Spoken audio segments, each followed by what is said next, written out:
Pessoal, bom dia a todos. Nós vamos novamente voltar com a palestra da doutora Edilene Maria Estela, nutricionista do Instituto do Câncer Dr. Arnaldo Vieira de Carvalho, que na semana passada, infelizmente, teve um problema e foi interrompida. Então, obrigada a todos. Edilene, obrigada novamente por estar conosco aqui. Desculpe, tá? Pelo problema técnico passado. Então, dando continuidade, quem deve fazer a prescrição de dietas integrais nas UTIs? O médico ou o nutricionista? A palavra é sua.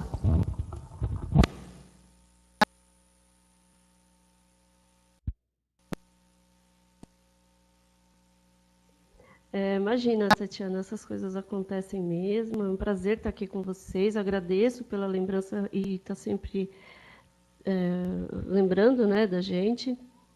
E espero aqui poder compartilhar conhecimento, né, com os colegas. É um grande prazer estar aqui podendo compartilhar esses conhecimentos com relação ao que a gente deve fazer para cuidar bem do nosso paciente. Então, quem deve fazer a prescrição de dietas integrais em UTIs? É o médico ou o nutricionista, né? Vamos começar aqui com um caso clínico, porque vai ter tudo a ver com o que a gente vai falar. Então, um paciente admitido na UTI, vindo da clínica, da enfermaria clínica,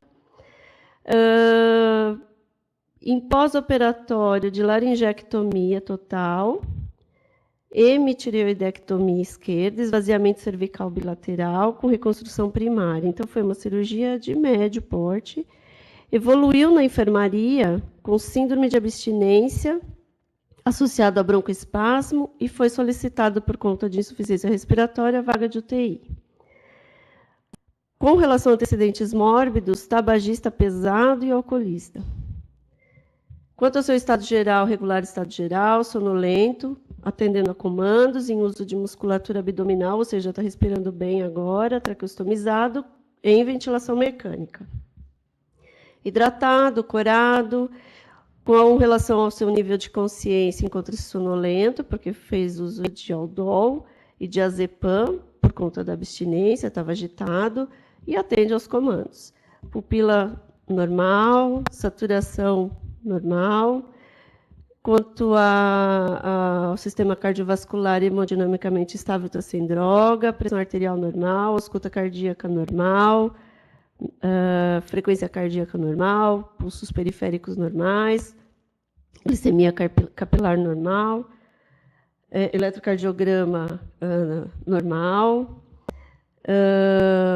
Quanto ao padrão respiratório, traqueostomizado em ventilação mecânica, como a gente havia dito.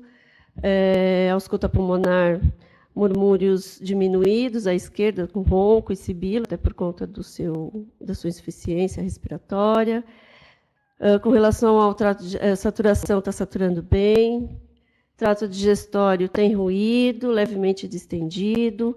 Tem uma sonda nasointeral para alimentação em posição gástrica, tendo em vista que ele fez uma cirurgia de cabeça e pescoço. Função renal normal. Está sendo tratado com antibiótico terapia TASO, no caso, por conta do pós-operatório, não apresenta febre. O que o levou para a UTI foi a insuficiência respiratória e a síndrome de abstinência. Para a gente poder começar a falar quem faz o quê, a gente precisa saber o que é cada lugar e qual é a posição de cada profissional em cada departamento de uma unidade hospitalar. Então, a unidade de terapia intensiva é uma unidade destinada ao acolhimento de pacientes em estado grave, com chance de sobrevida, ou não, no caso de alguns pacientes, mas que requerem de invasão, né, no tratamento, quando de uma ocorrência clínica, que requerem um monitoramento constante de 24 horas e cuidados muito mais complexos do que pacientes de enfermaria, né, quando já estão sob cuidados clínicos lá na enfermaria. O que é a dieta? Em medicina, é o regime alimentar prescrito pelo médico a indivíduos doentes ou convalescentes. Dieta esta prescrita com base num diagnóstico clínico, A gente teve lá o caso clínico, então todos aqueles diagnósticos foram feitos pelo médico, dentro da unidade de terapia intensiva. Dietética é a ciência da nutrição que planeja, orienta a alimentação correta de pessoas e coletividades sadias.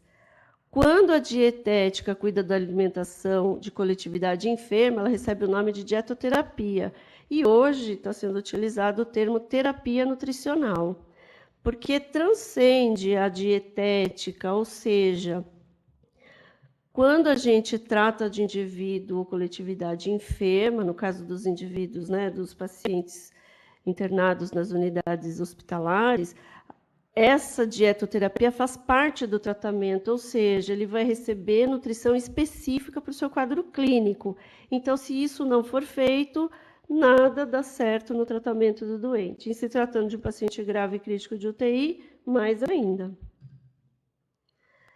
Com relação à terapia nutricional na UTI, a gente tem legislação para orientar quem deve fazer o quê. A gente vai falar aqui de novo de MTN, Equipe Multiprofissional de Terapia Nutricional.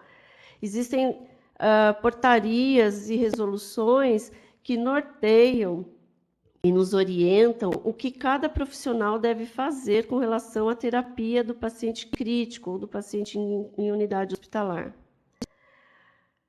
Qual é a indicação da terapia nutricional, seja ela oral, interal ou parenteral? Ela está baseada em qual diretriz? É no estado clínico do doente? É no seu estado nutricional? Se no estado clínico, o diagnóstico é feito pelo médico, portanto, a terapia nutricional, seja qual é a via de prescrição da terapia, vai ser feita pelo médico. A prescrição dietética na indicação vai ser feita pelo nutricionista. A nutrição parenteral é única e exclusiva do médico. Ele prescreve a via e a fórmula parenteral é prescrita pelo médico, mas com certeza o nutricionista participa dessa prescrição, indicando qual é a necessidade nutricional desse paciente. Portanto, a prescrição da dieta e a prescrição dietética é realizada pelos dois profissionais, médico e nutricionista. Quem prescreve o jejum é o médico. Com base no diagnóstico clínico do doente, a dieta vai ser prescrita pelo médico e o nutricionista vai fazer a prescrição dietética baseado nesse diagnóstico clínico. Com relação a esta prescrição dietética, eu preciso ressaltar que existe a nutrição assistencial. Para que essa prescrição dietética aconteça, há necessidade de toda uma assistência nutricional executada pelo profissional nutricionista. Isto, sim, atribuição exclusiva deste profissional. Foi treinado, estudou para isso e é o profissional que está capacitado a realizar procedimentos de nutrição assistencial, que engloba triagem nutricional, avaliação do estado nutricional por métodos objetivos e subjetivos. Entenda-se os métodos objetivos, a avaliação antropométrica dos compartimentos corporais, com relação a tecido adiposo, tecido muscular, compleição física. Com base nesta estrutura corporal é que o nutricionista faz o diagnóstico do estado nutricional do paciente, faz o monitoramento de toda a intervenção da assistência nutricional e, com base ainda nesse diagnóstico e em todas essas informações, é que é feita a prescrição dietética. Então, portanto, o primeiro item da prescrição médica é a dieta, supondo dieta interal para nefropata lá do paciente da UTI. Com base em todas essas informações, o nutricionista vai elaborar a prescrição dietética e, assim, fazer com que o doente receba a sua terapia nutricional com base no diagnóstico clínico. Essa assistência nutricional, ela traça metas nutricionais. Qual é a necessidade energética ou de calorias totais que esse doente necessita? Qual é a meta proteica? Quanto de proteínas pretende alcançar? Em que momento clínico a gente alcança a meta proteica? Em que momento clínico a gente alcança a meta calórica?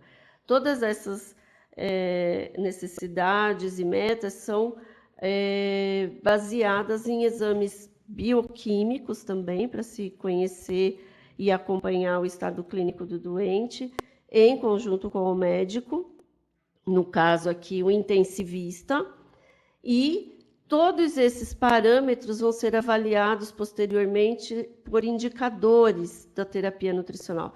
Além do resultado clínico esperado, porque quando se faz uma prescrição dietética, a gente tem um objetivo. Onde eu quero chegar com essa prescrição? Vou prescrever uma dieta imunomoduladora para um doente crítico, em que momento? Qual é o meu objetivo naquele momento? E para avaliar a qualidade e a produtividade de todo este trabalho de assistência nutricional, a gente vai utilizar os indicadores em terapia nutricional. A gente vai medir a qualidade do atendimento através desses indicadores. Isso a gente poderia estar falando aqui num outro momento. Com relação à legislação que nos norteia, quem deve fazer o quê? A gente tem a Portaria 272, de 1998, que dita as diretrizes de atuação e prática da terapia parenteral, que deve ser executada por uma equipe multi, constituída por médico, enfermeiro, nutricionista e farmacêutico, onde cada um nessa portaria tem lá suas atribuições. E, com relação à terapia nutricional enteral, a Resolução 63 de 2000. Ainda são as diretrizes de vigilância sanitária que nos norteia como atuar, quem deve fazer o que dentro da unidade hospitalar. Essas legislações regulamentam a formação da equipe multiprofissional constituída pelo médico, enfermeiro, nutricionista e farmacêutico, onde cada um desses profissionais devem estar devidamente habilitados e com treinamento específico para a prática de terapia nutricional, seja oral, enteral ou parenteral. Ela é muito clara, as duas, portanto, a portaria quanto à legislação, elas nos especificam quais são os parâmetros de avaliação dessa equipe. Então, cada profissional aqui tem que ter treinamento e vivência para a prática de terapia nutricional oral, enteral e parenteral. Tem que ter a atuação nesse segmento para poder, comprovadamente, atuar e prescrever a terapia nutricional oral, enteral e parenteral. A gente está falando de um paciente de UTI, mas a gente não pode pensar que esse paciente só se alimente por via enteral, só por via parenteral. Ele também pode se alimentar por via oral. Prescrição da dieta. A prescrição médica é a primeira etapa do processo de tratamento de indivíduos doentes, sendo o médico responsável pela sua execução. Como eu disse anteriormente, é ele que, com base no diagnóstico clínico, faz a prescrição da dieta. Então, é o primeiro item da prescrição médica. A prescrição médica é a transcrição do planejamento terapêutico, no formato de comandos a serem executados pela equipe de apoio no tratamento do paciente, ou seja, a equipe paramédica. Ali na prescrição médica está todo o planejamento terapêutico do doente. Então, o primeiro item é a dieta, se ele vai receber, se ele vai permanecer em jejum, se ele vai permanecer em jejum por 12 horas, ou seja, qual é o planejamento dietético daquele paciente numa unidade de terapia intensiva ou numa unidade de enfermaria clínica, partindo da prescrição médica. Vai ser avaliado por um fonoaudiólogo, vai ser avaliado pelo fisioterapeuta e acompanhado pelo fisioterapeuta. Então, tudo está descrito na prescrição, que é médica. Portanto, a prescrição da dieta, que é o primeiro item, como eu já disse, faz parte do planejamento terapêutico baseado no diagnóstico clínico. O nutricionista jamais vai fazer o primeiro item de prescrição da dieta. Ele vai fazer, sim, a prescrição dietética com base em todo o planejamento de tratamento médico. Portanto, a prescrição dietética é o detalhamento desta prescrição da dieta. Então, por exemplo, o nosso paciente de caso clínico, ele foi para a UTI por uma insuficiência respiratória. Não há necessidade, por exemplo, de tratar rim neste momento clínico que a gente apresentou. A gente tem lá uma ferida operatória, insuficiência respiratória e abstinência a álcool e tabaco.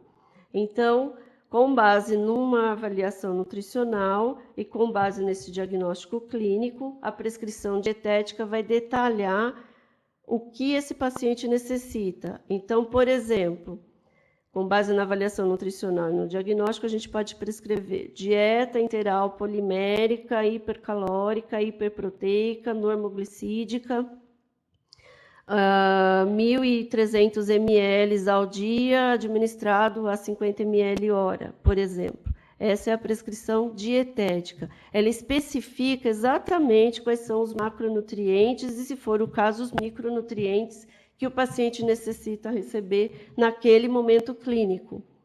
A dieta prescrita pelo médico poderá ser modificada sempre que a condição do paciente sofra alterações importantes, a ponto de haver necessidade de mudanças na dieta prescrita, porém sempre considerando o diagnóstico clínico, supondo que o paciente evolua para uma insuficiência renal, uma insuficiência hepática. Dieta integral para nefropata, dieta integral para hepatopata, dieta oral para insuficiência renal crônica, com restrição hídrica de 1.000 ml por dia. Essa é a prescrição médica.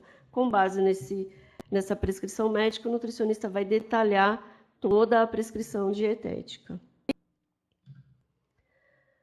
Assim, a prescrição dietética é de competência do nutricionista, conforme a resolução do nosso Conselho Federal, ou seja, todo esse detalhamento da prescrição da dieta, ela é de atribuição privativa do profissional nutricionista. Foi o nutricionista quem se preparou, quem tem as habilidades todas para poder fazer a prescrição com base nesse diagnóstico nutricional e, com certeza, conhece os nutrientes em todas as suas relevâncias, sejam elas macronutrientes e os micronutrientes.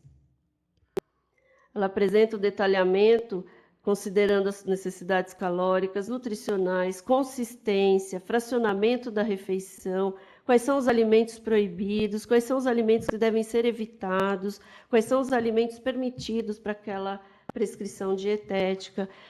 Porventura, o médico prescreve dieta geral para o paciente.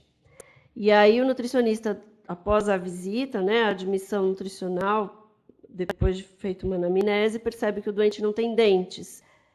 Com base nessa prescrição e nessa avaliação, o nutricionista pode prescrever uma dieta pastosa. Então, sempre baseado na anamnese alimentar e considerando todas as suas necessidades nutricionais. Podem ter as outras condições nutricionais associadas. Então, por exemplo, se o paciente em questão do nosso caso clínico é alcoolista pesado, tabagista pesado, por esse histórico ele já pode ter deficiência, por exemplo, de vitamina B12.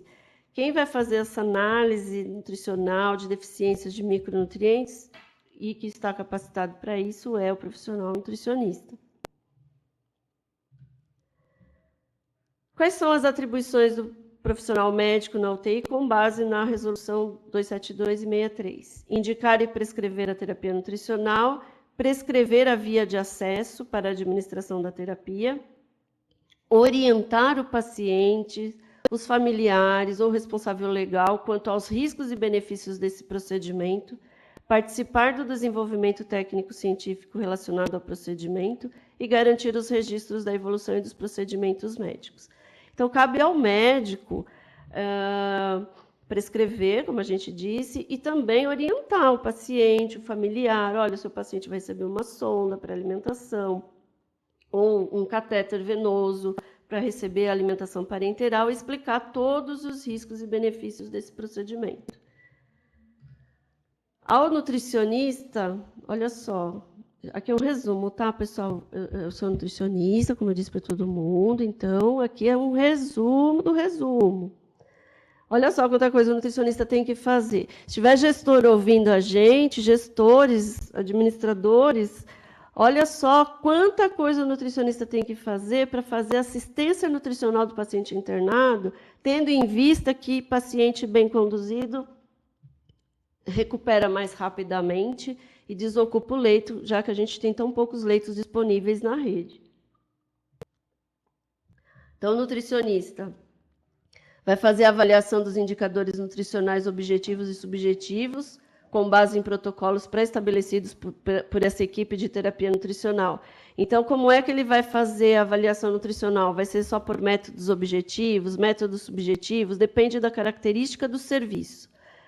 Hospitais mais complexos necessitam de avaliações mais complexas, ou seja, retirar paciente do leito, aferir peso, aferir medidas para saber de compleição física. Existem vários métodos objetivos de avaliação nutricional e que, quanto mais complexo é o paciente, mais necessário se faz esse tipo de avaliação. Avaliar qualitativa e quantitativamente as necessidades de nutrientes baseados nessa avaliação do paciente, acompanhar a evolução dos pacientes em terapia nutricional independente da via, garantir o registro claro e preciso dessas informações no prontuário do paciente. Então, todo essa assistência nutricional deve estar registrada no prontuário do paciente e deve participar e promover atividades de treinamento operacional e de educação continuada, garantindo a atualização dos seus colaboradores. Então, cabe ao profissional de nutrição, nutricionista, levar conhecimento a toda a equipe e garantir treinamento, tendo em vista que é a equipe que vai manipular, a equipe que vai distribuir a terapia nutricional até o ponto em que começa a atribuição de enfermagem, que é a administração. E a nutrologia nesse contexto, pessoal, é um tanto delicado falar sobre isso, mas a gente está aqui para falar exatamente o que cada um deve fazer. A portaria 272 e 63 ela é muito clara no que diz respeito aos papéis dos profissionais. Então, lá ela diz que a equipe de terapia nutricional deve ser composta por médico, nutricionista, farmacêutico e enfermeiro, devidamente capacitado e habilitado para a prática de terapia nutricional. Ponto. O coordenador administrativo dessa equipe, tanto a 272 e a 63, nos diz que deve preferencialmente ter a habilitação, ou seja, o título de especialista em nutrição enteral e parenteral. Preferencialmente, não está dizendo que ninguém tem que ter pós-graduação de nutrologia. E o coordenador clínico deve ser médico e deve estar devidamente habilitado na prática de terapia nutricional. Então, o intensivista pode ser o coordenador clínico, por exemplo, da EMTN, porque ele deve ser médico, tanto na resolução 272 quanto na 63, a diretriz é essa. Porém, para o bom andamento de qualquer caso grave e crítico de uma UTI e para a rápida recuperação do paciente, é imprescindível haver a integração dos profissionais, melindres à parte, egos à parte, tanto de um quanto de outro profissional. O mais importante aqui é a recuperação do paciente, além de outros profissionais envolvidos. A gente tem um enfermeiro, que se ele não administrar terapia nutricional, nada adianta prescrever, nada adianta avaliar.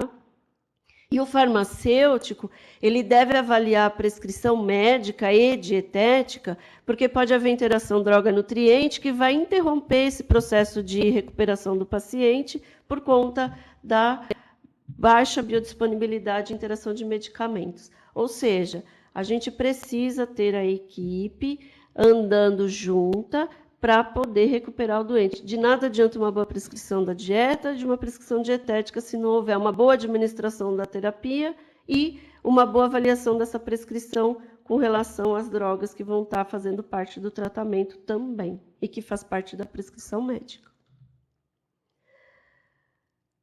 Considerações especiais eu devo fazer que a alimentação é uma necessidade vital, seja em qualquer estado, seja estado de saúde, a gente deve se alimentar bem para não ficar doente, estando doente, a gente deve se alimentar bem para recuperar uma boa saúde.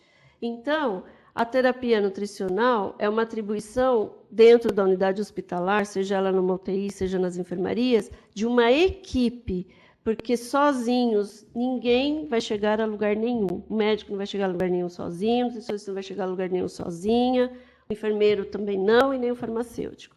E estes princípios da equipe dentro dessa unidade hospitalar devem estar bem definidos e muito bem alinhada à característica do hospital, à característica do serviço, para, desse modo, essa equipe tomar a melhor decisão. Muito obrigada, fico à disposição.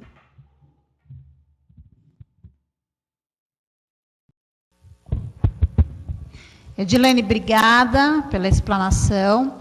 Eu vou abrir agora os pontos. Quem tiver dúvida, é só pedir a vez ou está mandando no chat, tá bom? Eu vou começar com alguns pontos. Deixa eu ver. Se quiser também estar conversando com os hospitais que eu estou colocando aí, tá bom, Edilene? Eu vou colocar o hospital... peraí. Tenho bastante curiosidade, já que a gente está falando aí com vários serviços.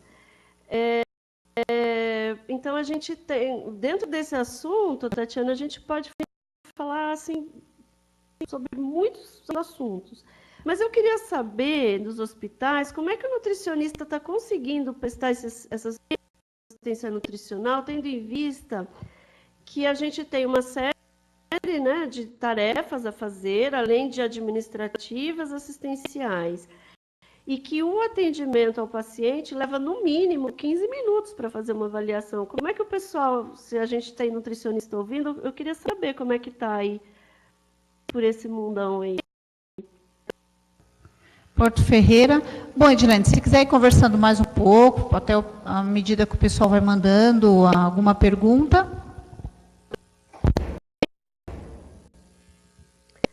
Então, pessoal, a gente teve agora, no último ano,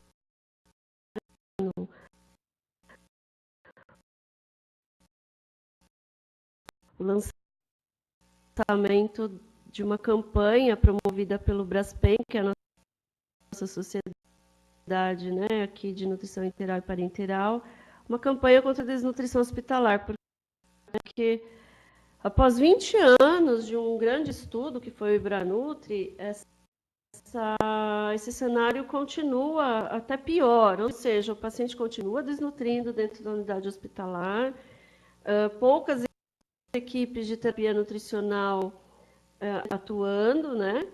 E com grandes dificuldades, alguns serviços avançam, outros nem tanto assim, mas por conta dessa falta de, talvez, recursos humanos, porque a gente vê muito na rede privada, né?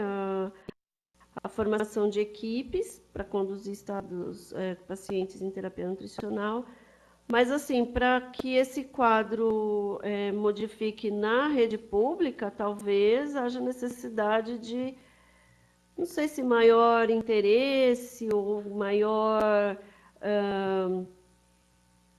poder, né, de uma equipe dentro de um hospital para provar que realmente a terapia nutricional muda o quadro, recupera o paciente mais rapidamente e que isso faz parte do tratamento, tanto quanto antibiótico terapia, quanto qualquer tipo de tratamento proposto. Então, paciente malnutrido não traz benefício nenhum, nem piora até a sua qualidade de vida. E a atribuição de cada profissional dentro dessa equipe é bastante importante. E cada serviço vai ter uma característica diferente. Então, tem serviços que vão ter um fonoaudiólogo fazendo parte da equipe, o fisioterapeuta, porque hoje faz parte da reabilitação nutricional a atividade física, o exercício físico, então, numa recuperação de um paciente pós-UTI, a necessidade de mobilização, então, torna-se necessário o pessoal de fisioterapia. Então, a gente precisa discutir mais os casos, individualizar os tratamentos, formular a alta hospitalar, que é tão importante, essa deshospitalização é um momento tão importante que deve também ser feito e planejado em equipe.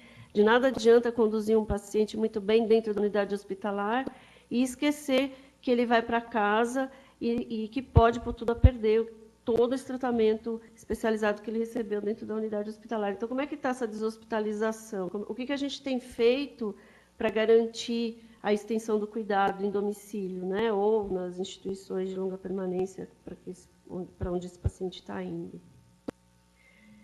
E, além de quem faz o quê, eu reforço a importância de que todo o tratamento deve ser conduzido por uma equipe especializada, com a devida habilitação na prática da terapia nutricional. Saber o que está prescrevendo, qual é o objetivo dessa prescrição e o que se pretende, qual é a avaliação final, o uso dos indicadores, de pelo menos 2 indicadores em cada instituição hospitalar.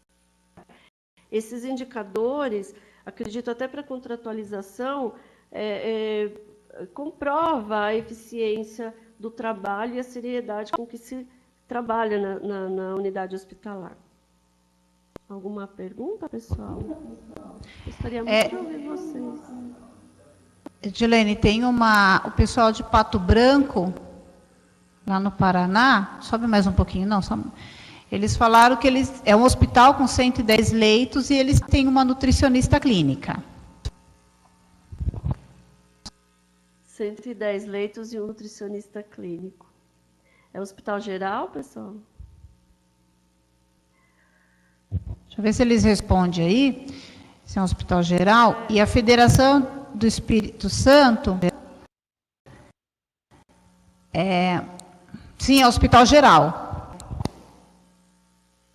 Pois é.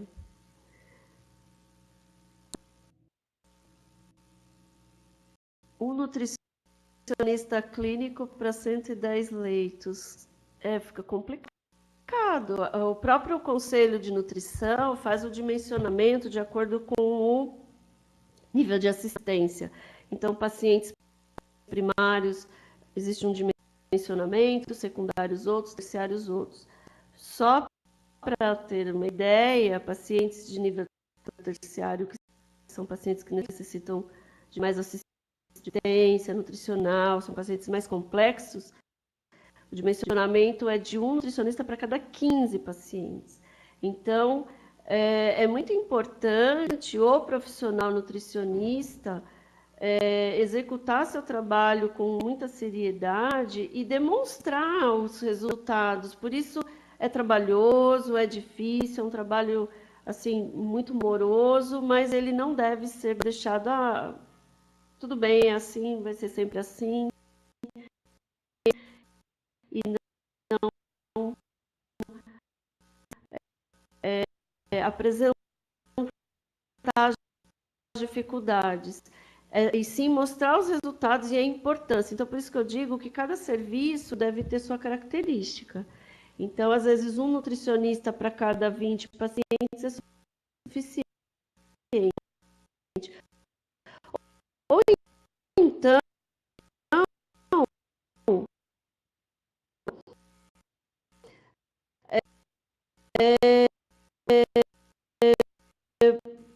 eu aqui no meu serviço estou adotando um novo modelo de assistência, já que não é possível redimensionar o quadro de profissionais pelas dificuldades, eu estou adotando um novo modelo, estou implantando um novo modelo de trabalho. Eu estou departamentalizando o serviço de nutrição clínica, porque com base num problema,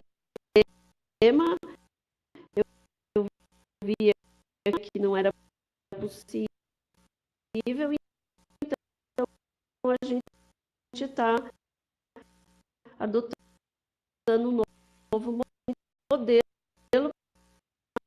para tentar resolver a problemática e não eu tenho aqui é um nutricionista para 60 leitos, pacientes super complexos, pacientes oncológicos, todos são terciários, mas já que não dá para aumentar o quadro, então a gente adota um novo modelo, a gente está implantando um novo modelo de assistência nutricional, departamentalizando o serviço de nutrição clínica.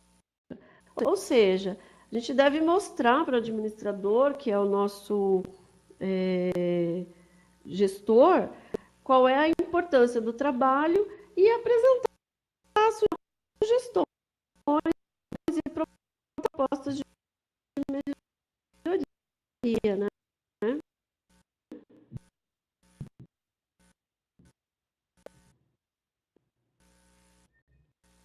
Gente, eu falo bastante, eu queria ouvir também. Tá. Eles falaram que eles têm 10 leitos de UTI, tá bom? Tem a pergunta. Além dos 100, 10 leitos de UTI, ou seja, nossa. Isso. Então, como é que faz a assistência? Para cada um deles vai tirar 15 minutos para uma avaliação. Olha, sabe uma outra sugestão, pessoal? A gente usa menores aprendizes aqui. Então, a gente tem usado principalmente assim, assistência nutricional, que tem a parte administrativa, né? Que é fazer etiquetas, toda aquela administração da nutrição clínica, ela é executada por aprendizes,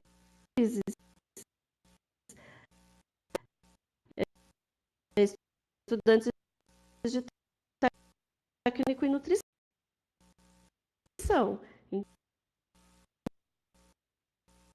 Então, eles ficam conosco por 1 ano e acaba liberando o nutricionista para essa atividade assistencial. É bem bacana. É uma ideia. Tá. A Federação do Espírito Santo, atualmente... Tira esse negócio aí, Rodrigo. Atualmente enfrentamos muitas dificuldades quanto aos custos da terapia nutricional, uma vez que o SUS não cobre a terapia, principalmente por via oral. Gostaria de saber sua opinião acerca do assunto e como é a sua realidade. Olha, no dia a dia, em se tratando de oncologia, a gente faz muito terapia nutricional oral. O SUS não cobre, assim como ele também não cobre vários outros procedimentos de alta complexidade, ou se cobre muito pouco. O que eu demonstro para a administração são os resultados dos indicadores, que alguns mostram que se eu não melhorar aquele indicador, eu deixo o paciente mais doente, consequentemente mais gasto para o hospital. Se eu não nutrir o paciente por via oral, aplicar a terapia oral, a gente vai gastar mais, ou seja, a terapia nutricional oral acaba sendo um investimento. Então, a gente demonstra, através de resultados, de melhora, lógico, dados objetivos, nada empírico, com base em avaliação nutricional, base na avaliação dos exames bioquímicos, conseguimos, através dessas relatos de casos que a gente faz, a gente acompanha com tanta dificuldade, mas a gente tem um grupo coeso, um grupo que tem como objetivo melhorar o atendimento. Nós conseguimos um aparelho de impedanciometria através de doação de uma associação de voluntárias. E através desses estudos, dessas análises, a gente demonstrou que é possível recuperar rapidamente o estado nutricional, mesmo que a gente não receba do SUS. Então, se eu vou reduzir o tempo de hospitalização e as complicações para o hospital, é bom. Mesmo que ele não receba, a gente consegue gastar menos. Isso é nutrieconomia. Então, através dos relatos de casos que a gente tem, que eu poderia, em outro momento, apresentar para vocês, e que com base nesse investimento da terapia, a gente consegue deshospitalizar mais rapidamente, mesmo que o SUS não pague, ele abrevia o tempo de internação, então acaba sendo um custo-benefício positivo. E a gente demonstra isso para a administração e, infelizmente, é uma briga que parece ser perpétua, né, com o SUS. Quem sabe a gente vai ter melhor resultado agora, mas, assim como outros procedimentos também, a tabela é super defasada. Mas tem um grupo da sociedade brasileira brigando lá no Ministério, brigando não, né, conversando, levando as propostas da importância, e a gente já avançou bastante. Quem tiver a oportunidade, viaja ali na página do Braskem, que vocês vão ter uma ideia do que está acontecendo no Ministério da Saúde com relação à terapia nutricional. Federação do Espírito Santo, respondida a pergunta, dá ok?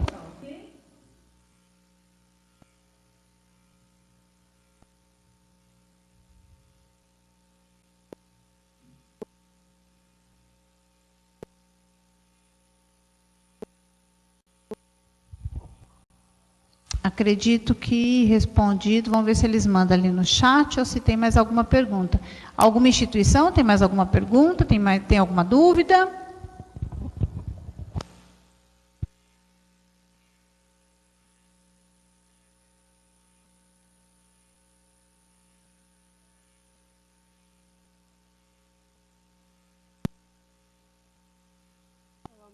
Coisa, Tatiana, se o pessoal estiver me ouvindo, eu queria falar em nome dos nutricionistas que há necessidade de um empoderamento maior, mas cada profissional é responsável por si. Não depende do outro dizer o que você deve fazer. O profissional foi capacitado, estudou para isso, tem que estudar, escolheu clínica, tem que estudar todo dia, tem que se argumentar, porque se a nutrição faz parte do tratamento, não justifica pode ou não pode isso. O que é mais caro? Uma ferida que não cicatriza ou complementar a alimentação dele? Então, isso pode ser perfeitamente demonstrado. É trabalhoso, é difícil, o reconhecimento ele vem com a apresentação de resultado. Então, o profissional tem que aparecer mais, ele tem que atuar mais. A insegurança, às vezes, ela atrapalha, mas não saber, às vezes, uma resposta, conduzir um caso, não te deixa menos importante. Talvez seja importante discutir o caso com outro colega de outro serviço. A gente é uma rede, então, assim, há necessidade desse fortalecimento, há necessidade de se saber o que deve ser feito e levar isso adiante, levar para a sua instituição o conhecimento adquirido.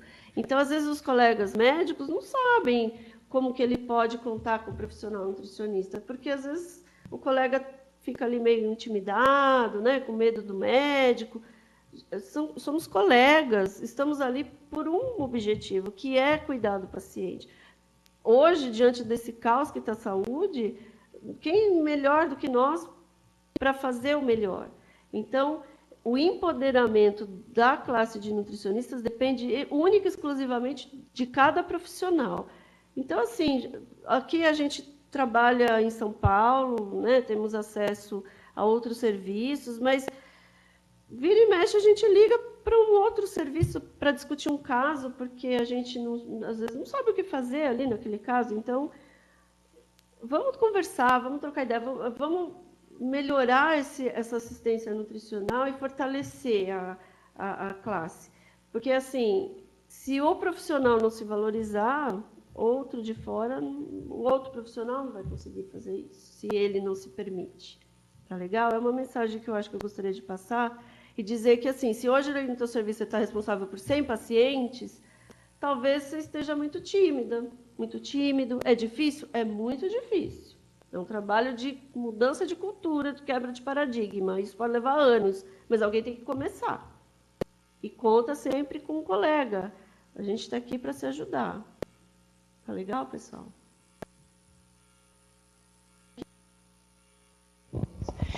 Tá. Pato Branco, lá no Paraná, falou quais e quantos indicadores vocês utilizam? Nós utilizamos 5 hoje. São 10, mas hoje nós utilizamos o indicador de diarreia, de dieta prescrita versus administrada, que não está entre os 10 principais, mas a gente utiliza justamente por conta das intercorrências e da subalimentação. Utilizamos intercorrência de catéter, intercorrência de sacagem de sonda nasointeral, diarreia, complicação de catéter, saque de sonda nasointeral, volume infundido versus o prescrito. São 4, esses 4 a gente utiliza. Para implantar um indicador, pessoal, é importante dizer que depende de outros departamentos. Aqui, por exemplo, para 2 indicadores, e a triagem, desculpa, de admissão, né? Em quanto tempo a gente prestou assistência nutricional, tendo em vista que o nosso paciente permanece por 5 dias, no máximo, internado. Então, qual é o período de instituição da assistência nutricional? É o 5º indicador. Para esse indicador, por exemplo, a gente depende de saber o horário que o paciente internou. Então, para um indicador, não basta somente o serviço de nutrição. A gente depende, por exemplo, do SAMI, a gente tem um controle nosso que a gente depende das informações do centro cirúrgico. Então, vários departamentos estão envolvidos. Para todo esse procedimento, a gente tem aprendizes também, aprendizes do curso de administração, porque é um trabalho puramente administrativo, muito trabalhoso, e que devem ser preenchidas planilhas. Não temos automatizado esse serviço, é tudo feito à mão, porque o nosso recurso de TI para esse tipo de atividade é muito restrito. Então, é muito trabalhoso, mas foi a maneira que eu encontrei para recolher esses dados e demonstrar, através desses indicadores, a importância da atuação da nutrição dentro da terapêutica. Ok. Pato Branco. Quer fazer mais alguma colocação?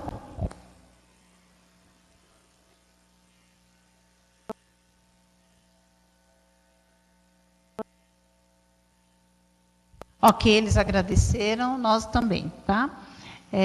Mais alguém? Tem mais alguma dúvida? Tem alguma colocação? Bom, Edilane, a gente pode... antes de eu falar o que eu ia falar. Quais exames bioquímicos são de rotina aí na sua realidade para desnutrição? E se é de fácil prescrição? A pergunta é da Federação de Espírito Santo.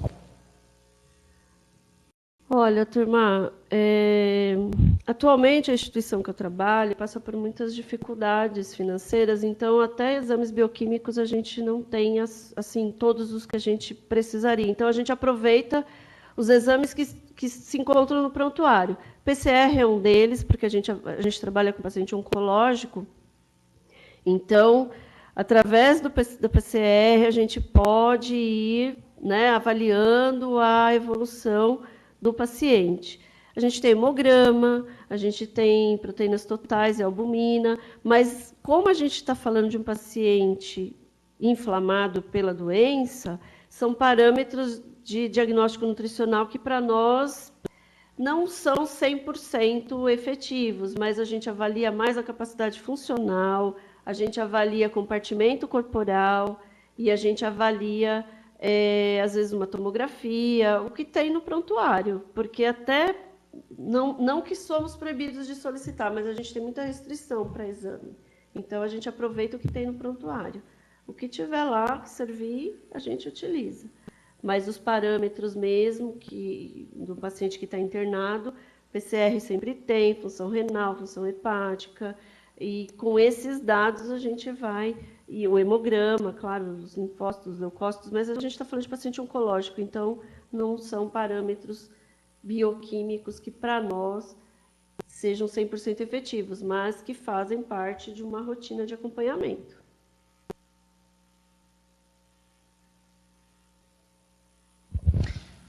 Espírito Santo, alguma colocação?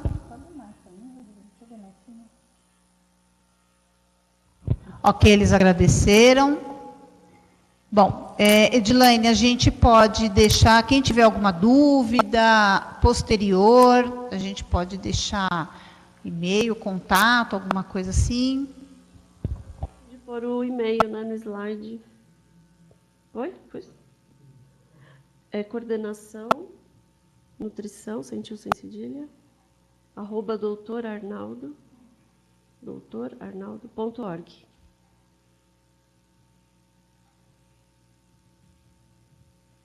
O Rodrigo colocou aí o e-mail. Ah, tá, ok. Isso, colocou no chat. Isso. Tá. Então, se não tem mais nenhuma dúvida, se tiver posterior, vocês podem mandar no e-mail da doutora Edilane. Tem mais uma. Deixa eu ver, peraí. Quem é? Hospital de Bezerros, no Pernambuco, sobre a avaliação física do paciente acamado em UTI, como a nutricionista deve desenvolver esse papel? Olha, a gente sabe que o paciente de UTI, ele, por muitas vezes, está edemaciado, é um paciente que a gente não consegue mobilizar. De primeira atitude, a gente faz a subjetiva global com algum parente, né, próximo. Então, a gente tenta fazer levantamento de dados antropométricos através de um cuidador, um familiar, utilizando a subjetiva global. Fazer medidas de paciente crítico de UTI, principalmente quando ele se encontra edemaciado, com todos os seus compartimentos corporais alterados, a gente vai provavelmente superestimar, ou não vai ser possível fazer essa avaliação. Então, ela é subjetiva através de dados colhidos dos seus familiares e do próprio prontuário.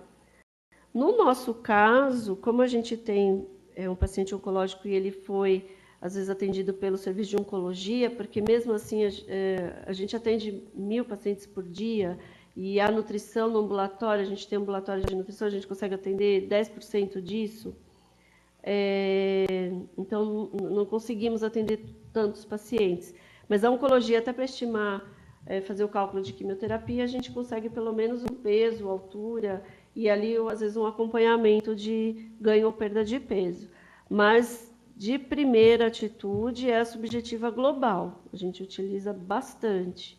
Agora, quando é um paciente que, mesmo estando em UTI, ele está saindo fora de perigo e que já começa a haver uma melhora clínica, a gente consegue, às vezes, fazer até a impedanciometria, né, a bioimpedância.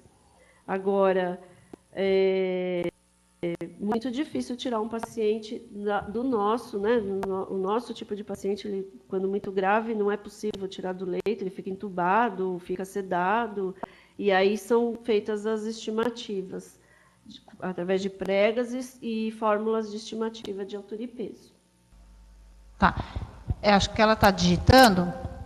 Enquanto isso, a Federação do Espírito Santo gostaria de saber a opinião quanto ao uso da dieta interal como complemento da dietoterapia na falha do suplemento oral. Ah, com certeza. Paciente alimentado hiporex por muitos dias, não tenha dúvida, nutrição integral, complementar, sempre que for necessário. Claro que a gente precisa fazer um planejamento, por isso a equipe, a gente precisa saber do prognóstico, precisa saber qual é a proposta terapêutica, mas havendo a necessidade de complementação, até as 3 vias, pode fazer oral, interal e parenteral, contanto que o paciente a gente consiga bater a meta calórica e proteica para salvar a vida, né? No caso, a saúde desse doente, tudo é válido, mas tudo depende, torno a repetir, do prognóstico, de uma discussão de caso bem conduzida, tudo depende do objetivo, onde eu quero chegar, o que eu quero alcançar, qual é a meta de tratamento da terapia. Tudo é válido. Temos casos aqui, por exemplo, de ileostomias e de síndrome de intestino curto, em que a gente faz as 3 vias, faz oral, interal e parenteral, e chega até 45 calorias por quilo, 2 gramas de proteína por quilo. Então, depende do caso. Eu sempre uso esse termo depende do caso que você tem. Cada vez mais a prescrição dietética é individualizada, não tem receita de bolo. É cada caso um caso. O que aquele paciente precisa? Vai precisar da interal por 7 dias, 8 dias? Se aquilo for salvar aquele quadro clínico do momento. Eles estando de acordo, claro, que o paciente tem direito de saber. Eles dizem que muitas vezes temos dificuldades pela SNE ser um método invasivo e o restante da equipe não ficar de acordo. Gente, é invasivo, mas é o que eu falo, deve ser discutido o caso, tem que estar baseado num prognóstico. É invasivo desnutrição também, porque a desnutrição mata. Então, uma sonda nasointeral, ela vai ser invasiva? Depende, a desnutrição vai ser mais ainda, né? Invasiva, porque ela pode, inclusive, matar. Então, depende do caso, depende do prognóstico, depende do paciente, depende das habilidades da equipe de nutrição. Até chegar à situação... Eu vou aqui contar um caso rápido. Então, a gente teve aqui um paciente que fez uma duodenopancreatectomia e evoluiu com complicações pós-cirúrgicas, fistulizou, ficou quase 3 meses internado. No momento de reabilitação nutricional, ele estava com uma sonda nasojejunal e já estava desmamando para via oral, só que ele tinha medo de comer. Ele tinha medo de comer porque ele tinha vomitado tanto no curso desse tempo, e muito tempo hospitalizado, e vomitava muito, e tudo isso tinham vários fatores, né, que contribuíam para esse quadro. Chegou um dado momento clínico que a gente discutiu o caso, né, a equipe discutiu o caso dele, e falou, vamos tirar a sonda, ele não está comendo nada, mas vamos tirar, vamos arriscar. E dali a gente envolveu a equipe de cozinheiras, envolveu a equipe da produção, e vamos fazer um prato. Veja que a equipe... então, quem está lá na ponta faz parte também do tratamento. Então, a cozinheira preparou lá a comida que ele gostava, do jeito que ele gostava. A gente chamou a mulher, ela colocou do jeito... Ela participou desse momento, e foi tudo feito da maneira que ele gostava, do jeito que ele queria comer, mas tinha medo. Convocamos a psicologia para fazer parte da discussão desse caso, e ele era um paciente assim que estava bastante ansioso, muito tempo internado. Então, ele não comia, mas era momento de tirar aquela sonda dele, para que ele tivesse segurança. Hoje ele está muito bem, teve alta, come de tudo.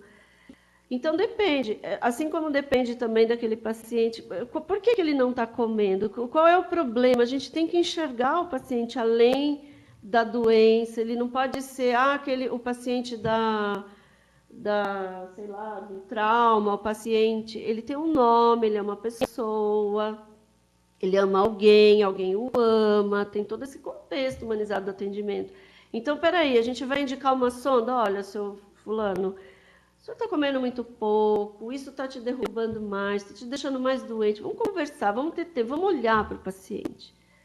Olha, prometo que depois você vai tirar essa sonda, você vai se fortalecer, envolver o paciente. A gente tem que lembrar que ele é alguém, ele faz parte também do tratamento dele.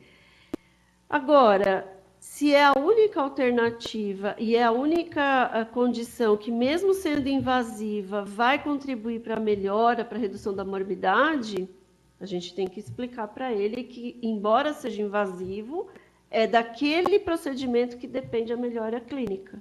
E fazer a apresentação. Olha, quanto mais e melhor o senhor comer, mais rápido vai sair daqui do hospital, que é o que todo mundo quer. O paciente quer ser livre do hospital. Não é verdade? E a gente também quer que o paciente... Ninguém melhor do que nós para querer que o paciente saia logo do hospital. É um sucesso, é a nossa satisfação do paciente saindo do hospital. Então, depende da maneira como isso é invasivo. O que é invasivo naquele momento? O que é invasivo? Depende. Certo?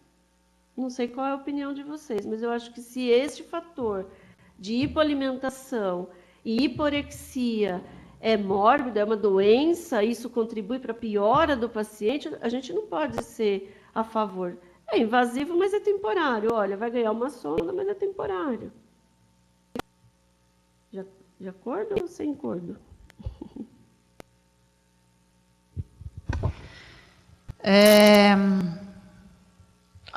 Continuando aquela dúvida lá de Bezerros, Edilene, a outra dúvida deles era quando iniciar a terapia em LRA? Olha, depende do estado clínico do doente, né? Mais uma vez, de prognóstico, depende do caso clínico que você tem. Você poderia ser mais pontual na pergunta? Dá para a pessoa ser mais pontual? LLA? É paciente... Eu não entendi muito bem, talvez.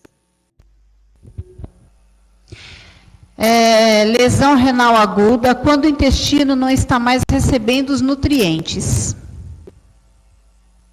Lesão renal aguda, quando o intestino não está mais recebendo os nutrientes.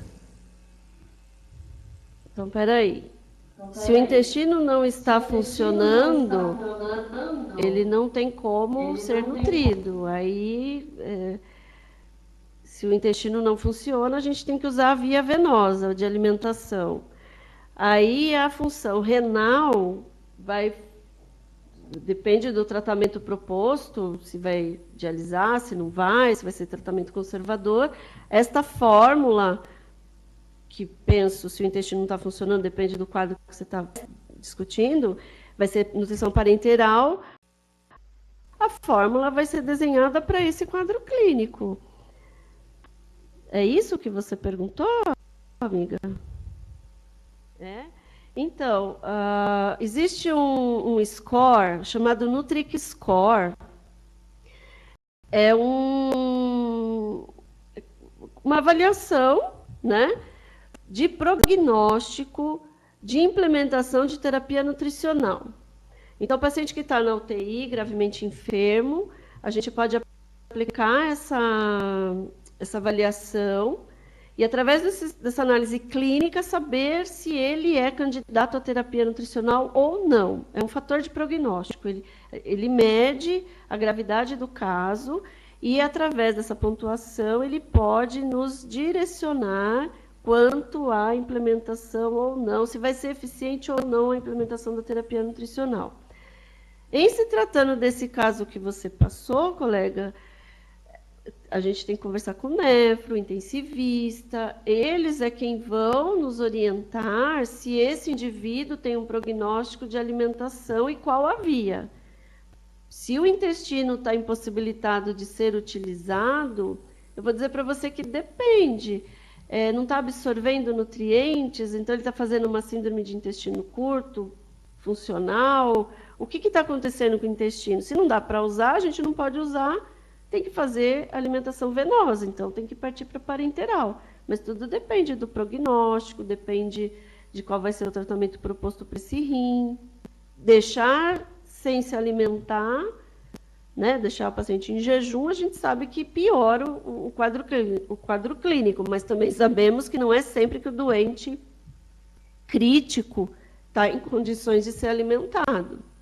Paciente instável hemodinamicamente, às custas de drogas, altas doses, ele está ainda precisando de estabilização hemodinâmica, é um doente que não pode ser alimentado, nem por via interal, nem por via parenteral. Tem que primeiro estabilizar. A hora que ele estiver estável, é uma condição clínica que o médico vai sinalizar, aí sim pode ser alimentado. Do contrário, vai depender do quadro clínico, né?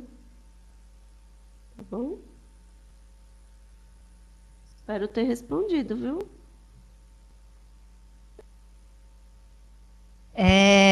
Pessoal lá de Pato Branco, no Paraná, seguem algum protocolo de repouso gástrico ou 24 horas de dieta integral? Não. Não seguimos. Aqui no meu serviço não há necessidade de medir resíduo gástrico e nem a gente tem o protocolo de progressão. Então, é paciente cirúrgico, progride bem, a gente não tem intercorrência. A gente tem muita intercorrência com paciente crítico, justamente porque o paciente crítico de UTI é um paciente que é muito instável, né? Então, de manhã ele tem um quadro clínico, de tarde outro. Então, a gente vai caminhando de acordo com o quadro clínico. Não fazemos protocolo de resíduo gástrico. E em 24 horas, normalmente a gente progride a dieta. Nos pacientes cirúrgicos, a gente atinge a meta calórica proteica.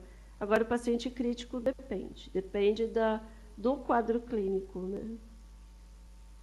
Que muda a cada 12 horas, a cada 24 horas. No nosso caso, às vezes até em cada 12 horas é um quadro diferente do outro.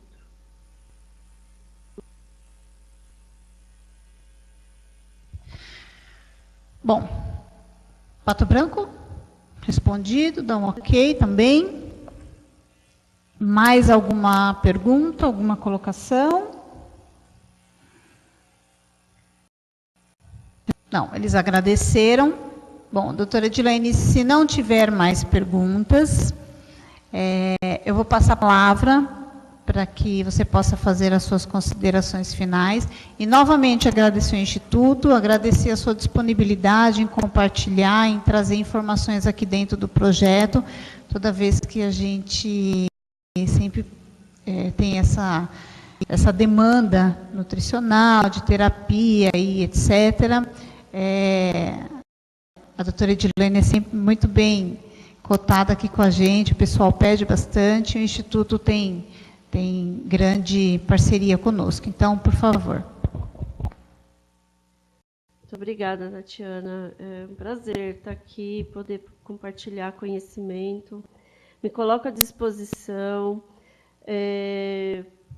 Tem aí o e-mail, a gente pode trocar telefones. A gente está aberto aqui para quem quiser vir visitar. A gente sabe das dificuldades, né, principalmente dos hospitais assim mais distantes. Torno a dizer que é importante a formação da equipe e, mais importante que a formação, a atuação da equipe, o estabelecimento de protocolos. Uma coisa que eu quero colocar aqui é que os protocolos, a gente tem diretrizes, a gente tem a medicina baseada em evidência, a gente tem tudo isso. Mas a gente tem que caracterizar essa evidência para o nosso serviço. Não é, por exemplo, que eu tenho que... está lá na diretriz que tem que fazer resíduo gástrico, a gente vai fazer resíduo gástrico. A gente tem que ver o que é compatível com o nosso serviço, qual é a necessidade do nosso serviço.